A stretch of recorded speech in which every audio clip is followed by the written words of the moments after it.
আর ভাই বাড়ি আসার সময় দেখো নিয়ে এসছে কি, রাইড অ্যান্ড বাইটস থেকে নিয়ে এসছে তোমার বিরিয়ানি। রাইড অ্যান্ড বাইটস তোমরা অনেকেই শোনো, অমিতদার চ্যানেল। তো অমিতদার আর বনগাঁতে, অমিতা তো বনগাঁর ছেলে, তো বনগাঁতে নতুন বিরিয়ানি দোকান দিয়েছে, দেখো বিরিয়ানি লোকাল বলে। গুড মর্নিং এভরিওয়ান, তোমাদের সাথে একটা জিনিস শেয়ার করার জন্য আমি ক্যামেরাটা খুললাম। এখন বাজে 7:30টার মতো।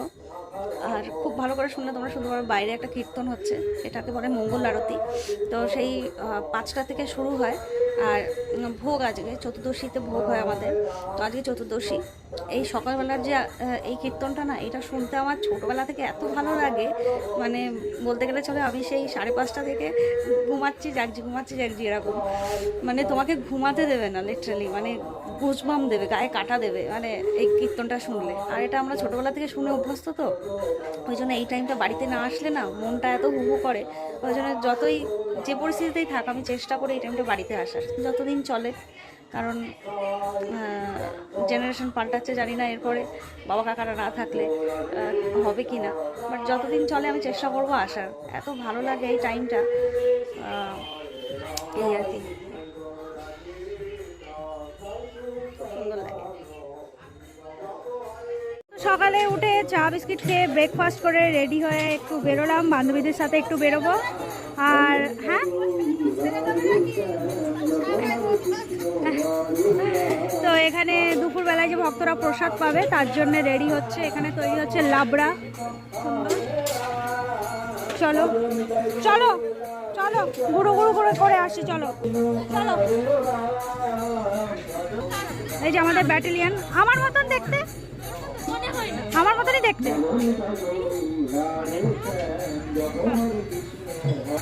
তো এখনো তো নাম সংকীর্তন চলছে, শেষ হয়ে এবার হবে ভোগ। চলো দেখো তোমাদের বাড়ি কি সুন্দর ফুল, আমার যে বান্ধবী তাদের বাড়ি, কাকিমা দারুণ ফুল লাগায়, কি সুন্দর ফুল, পুরো গাছটা ভর্তি হয়ে আছে, কি ফাইন লাগছে। এই গাছ ইনফ্যাক্ট আমাদের বাড়িও আছে, কিন্তু এত ঝাঁকড়া হয় না, দারুণ লাগছে দেখতে। আর ওপাশেও আছে, চলো ওপাশেও কিছু ফুল আছে, দেখে আসে। দেখো কি সুন্দর সুন্দর সব ছোট ছোট ফুলগুলো, কি দারুণ দারুণ সব কালার ফুলের, কি ফাইন। আর এটা দেখো ভেলভেট কালার, দারুণ লাগছে দেখতে গাছটা। এটা কি, এটা একটা নিয়ে গেলে হয় চারা, দারুণ তো। এগুলো তো গোলাপ গাছ। তো এখন ভোগ আরতি হচ্ছে ঠাকুরের, এখানে হচ্ছে খিচুড়ি। এটাই কি প্রথম খিচুড়ি, প্রথম কড়াই? এর আগে হয়েছে কড়াই হলো টোটাল? 2 কড়াই, এটা দিয়ে 3টে? ও 2টো, আচ্ছা এটা দিয়ে 2টো কড়াই হয়েছে। আরো লাবড়া তরকারি আছে, ওইদিকে ঠাকুরের ভোগ হচ্ছে। আমি আমরা চান করে নিই, চান করবো, ঈশানকে চান করাবো,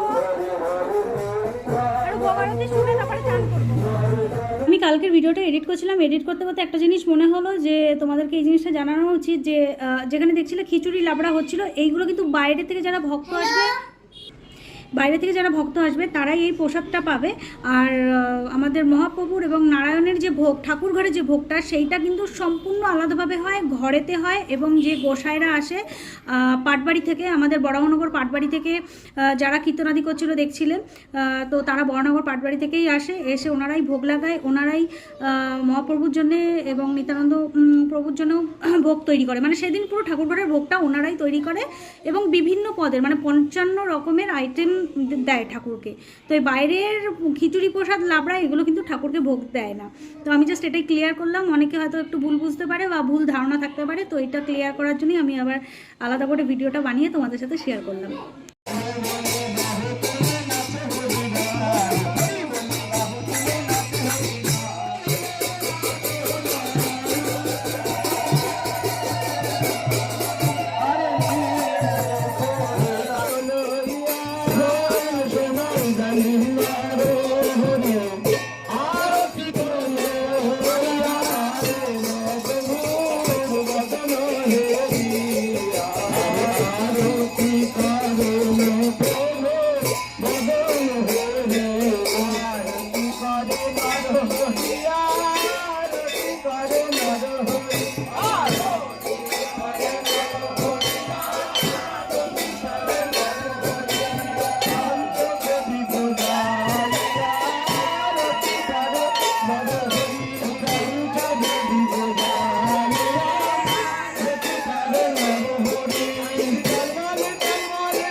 श्री राधा रानी की, श्री राधा रानी की, राधा रानी की, प्रेम दाता परम दयाल पतित पावन निताई चाँद की।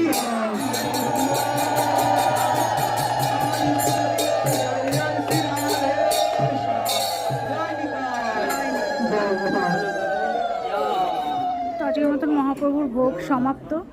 সত্যি মানে জাস্ট গুজবাম দিল, গায়ের রোয়া খাড়া হয়ে যায়।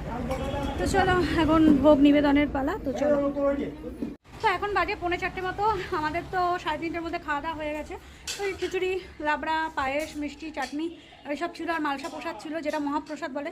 এগুলো খেলাম। বান্ধবীরা সবাই এসেছিলো, ওরা খেলো, ওদেরকে খেতে দিলাম। তারপরে বান্ধবীদের মা, কাকিমা এসেছিলো, সবাই মিলে একসাথে প্রসাদ টসাদ খেলাম। আর এখন ছেলেকে খাওয়াচ্ছি, ও তো খিচুড়ি খাবে না, তো মা ওর জন্য চিকেন তুলে রেখেছিলো, তখন চিকেন দিয়ে ভাতটা খাওয়াচ্ছি। আর মা একটু পান দিল, অনেকদিন ধরে পান খাচ্ছি, জিভটা বেশ সুন্দর লাল হয়ে গেছে। আগে ছোটোবেলায় পান খেতাম জিভ লাল করার জন্য। তুমিও যাবে? কোথায় যাবে? তুমি এখন একটু ঘুমাবে। তো আমার যে বান্ধবী, ও এসে বললো চল একটু ঘুরে আসি, ঘুরতে চল। তো ওর গাড়িতে করে এখন সবাই মিলে একটু ঘুরতে যাবো। তো ছেলেকে খাইয়ে ওকে চেঞ্জ করিয়ে একটু মার কাছে শুতে দিয়ে তারপরে যাবো। তারপরে ওখান থেকে ঘুরে এসে আবার যাবো মামার বাড়ি, দাদুকে দেখতে। দাদুর শরীর খুব খারাপ, তো এই পরপর একটু আছে এদিক ওদিক যাওয়া। তো চলো যাওয়া যাক। তো তখন আমরা বান্ধবীরা সবাই মিলে ঘুরে টুরে বাড়ি এসে আমি আর চেঞ্জ করিনি, এটাই জাস্ট ভালো জামা পরা ছিল, তো এটা পরেই তাড়াতাড়ি বেরিয়ে গেলাম। তো আমরা মামার বাড়ি চলে এসেছি। আর আসার উদ্দেশ্য একটাই, যে আমার দাদুর খুব শরীর খারাপ হয়েছে, তো সেই জন্যে দাদুকে একটু দেখতে আসা। শরীর খারাপ মিন্স হলো বার্ধক্যজনিত ব্যাপার আর কি, সেই জন্যেই দাদুকে দেখতে আসলাম। তো এইটাই হলো উদ্দেশ্য মামার বাড়ি আসা। তো চলো দাদুর সাথে একটু দেখা করে আসি।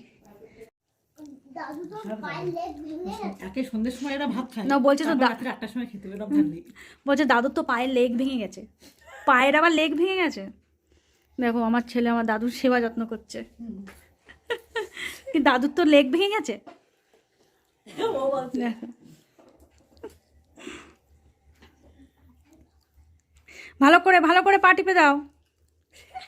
আমার বাড়ি থেকে এসে একটু বান্ধবীদের সাথে গেলাম, গল্প টল্প করলাম, আড্ডা মারলাম, যেহেতু কালকেই বাড়ি চলে যাব। তো লাস্ট নাইট একটু গল্প আড্ডা আমাদের হয় প্রতিবারের মতো। আর ভাই বাড়ি আসার সময় দেখো নিয়ে এসছে কি, রাইড অ্যান্ড বাইটস থেকে নিয়ে এসছে তোমার বিরিয়ানি। রাইড অ্যান্ড বাইটস তোমরা অনেকেই শোনো, অমিতদার চ্যানেল। তো অমিতদার বনগাঁতে, অমিত তো বনগাঁর ছেলে, তো বনগাঁতে নতুন বিরিয়ানি দোকান দিয়েছে, দেখো বিরিয়ানি লোকাল বলে। তো এখানে নাম্বার দেওয়া আছে। আর রাইড অ্যান্ড বাইটস থেকে খুলেছে অমিতদারা এই দোকানটা। তো আমি ব্লগে বা ওদের চ্যানেলে যেটা, বা বিভিন্ন চ্যানেলের মাধ্যম থেকে যেটা শুনলাম, ওরা নাকি ব্যারাকপুর স্টাইলে, মানে কাইন্ড অফ দাদা বৌদির মতন বিরিয়ানি করছে। এই যে ব্যারাকপুরের মতো বিরিয়ানি এখন বনগাঁতে এই প্রথমবার। ঠিক আছে ধরেনি, তো ব্যারাকপুর স্টাইলে করেছে দাদা বৌদির মতন। তো চলো খাই, খেয়ে দেখি কেমন করেছে। তো দেখেই তো মনে হচ্ছে বিরিয়ানিটা অনেক জুসি আছে, আর আলু তো বেশ সুন্দর নরম, আর ব্যারাকপুরের মতন এরকম পুরো ব্রাউন কালারের আলু। আর মাটনটা আমি একটু টেস্ট করেছিলাম, মাটনের কোয়ালিটিটাও খুব ভালো, এবং ওরা বলছে যে রেয়াজি মাটন দিচ্ছে। তো চলো একটু মাটন টেস্ট করা যাক। মাটনটা কিন্তু সত্যি রেয়াজি, আর মাটনের মধ্যে একটা প্রপার গন্ধ আছে। তো চলো আগে টেস্ট করি, তারপরে বলছি। তো 3 প্যাকেট বিরিয়ানি এনেছে, 3টেই মাটন, আর এক্সট্রা একটা চিকেন চাপ আছে। মা যেহেতু খাবে না, আমি, বাবা ভাই তিনজনে আর আমাদের সাথে আমাদের লেজু। হুম হ্যাঁ হ্যাঁ হ্যাঁ আমি তো বলতে ভুলেই গেছি। হ্যাঁ, যেহেতু এই ব্যারাকপুর স্টাইল করেছে তো সেই জন্য কিন্তু ওরা গ্রিন চাটনি এবং সাথে স্যালাড দুটোই কিন্তু দিচ্ছে। এই যে সাথে শসা, পেঁয়াজ এবং গ্রিন চাটনি। গ্রিন চাটনি তো ব্যারাকপুরের দিকে প্রচণ্ড ফেমাস, যেটা কলকাতার দিকে দেয় না, তো গ্রিন চাটনিও সাথে আছে। তো চলো দাঁড়াও, তো চলো আমি আগে ঢালি। আর একটা জিনিস আমি বলবো যে প্যাকেটের সাইজটা কিন্তু দারুণ, মানে একটা লোকের জন্য এনাফ না, যথেষ্ট বড়, যথেষ্ট বড়, মানে একজন মহিলা তার বাচ্চাকে নিয়ে ইজি খেতে পারবে, ইজি, যথেষ্ট বড়। প্যাকেটের সাইজটা দেখে আমার খুব ভালো লেগেছে। তো দেখো কোয়ান্টিটিটা জাস্ট দেখো, এখানে তো পুরো এতটা রাইস, তার সাথে এরকম একটা জাস্ট ওই বলে না ধাউসা আলু, আর তার সাথে ছোট করে দিতে না, আচ্ছা ওই জন্য কাটা। আর এখানে দেখেই মনে হচ্ছে দেখো রিয়াজি পিস, আর চর্বিটা দেখেছো, জাস্ট নেক্সট লেভেলের, দারুণ। তো চলো খা খা খা। আর এইটা তো কোয়ান্টিটি আছে, তার ওখান থেকে কিন্তু আমি এখানে আমার ছেলেকে একটু দিয়েছি, মানে আরও এতটা, তো সুন্দর। সো চলো খাওয়া যাক রাইট অ্যান্ড বাইটসের বিরিয়ানি। তো খুব ভালো দেখে তো মনে হচ্ছে, কিন্তু এবার খাওয়ার পালা। খাওয়ার পালা, খেয়ে দেখি। হ্যাঁ হ্যাঁ দিচ্ছি দিচ্ছি দিচ্ছি। ও আর মাটন বিরিয়ানিটার দাম কত বললি যেন? 220, 220, আচ্ছা 220 মাটন বিরিয়ানি। আর চিকেন চাপ একটা এনেছে, চিকেন চাপের সাইজটাও যথেষ্ট বড়। এইটা নিয়েছে মনে হয় 70 টাকা না 80, আচ্ছা 80 টাকা চিকেন চাপ। দারুণ দারুণ, অনেকটা কোয়ান্টিটি নিয়ে কোনো কথা হবে না, নেক্সট লেভেলের কোয়ান্টিটি। তো চলো, কেমন বাবা? ভালো, সুন্দর। তোর কেমন লাগছে? কেমন লাগছে টেস্ট? কেমন লাগছে? ভালো লাগছে? একটু রিচ, একটু ঝাল ঝাল হবে না, মানে তেমন কিছু লাগছে না।